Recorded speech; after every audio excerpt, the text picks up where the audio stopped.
చీపేరాయుడు చీపేరాయుడు చీపేరాయుడు చిన్నరాయుడు కన్నా పెదరాయుడు తమ్ముడు చీపేరాయుడు. ఏంటి రాయుడు ఎక్కడికి వెళ్తున్నావు? షాపింగ్ కి చీపే గారు, మన అమలాపాల్ మ్యారేజ్ కి వెళ్ళాలి కదా. నువ్వు ఎవరి పెళ్లికి వెళ్ళావు కదా. అందరి మ్యారేజెస్ లో గిఫ్ట్స్ ఇవ్వాలి కదా. అమలాపాల్ అయితే గిఫ్ట్స్ ఏం వద్దని చెప్పింది. అవునా? ఏమన్నా ఇవ్వాలనుకుంటే చారిటీకి డొనేట్ చేయమని చెప్పింది. పెళ్లి చెన్నైలో ఉంటుందేమో కదా, మరి ఫ్లైట్ లో వెళ్తావా ట్రైన్ లో వెళ్తావా? అమ్మో ఫ్లైటా వద్దు. ఏ టికెట్ కాస్ట్ ఎక్కువనా? కాదు, ప్రకాష్ రాజ్ కూడా ఫ్లైట్ లోనే వస్తున్నాడు. వస్తే నీకేంటి? మొన్నే ఫ్లైట్ లో పక్క ప్యాసింజర్ ని కొట్టాడంట. నాకు అసలే నోటుదోలు ఎక్కువ. అయితే స్నేహలాగా అమలాపాల్ కూడా వాళ్ళ పెళ్లి వీడియో రైట్స్ ని ఏదైనా టీవీ ఛానల్ అమ్మేస్తుందో ఏంటి?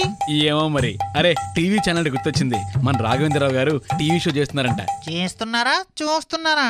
లేదు చీపే గారు, చేస్తున్నారు. అది కూడా టాక్ షో. ఇప్పటి వరకు ఆయన ఎక్కడా మాట్లాడడం నేను చూడలేదే. అందుకే ఇండస్ట్రీలో ఆయన్ని మౌనముని అంటారు. మరి ఇప్పుడు మాత్రం ఎలా మాట్లాడతారు?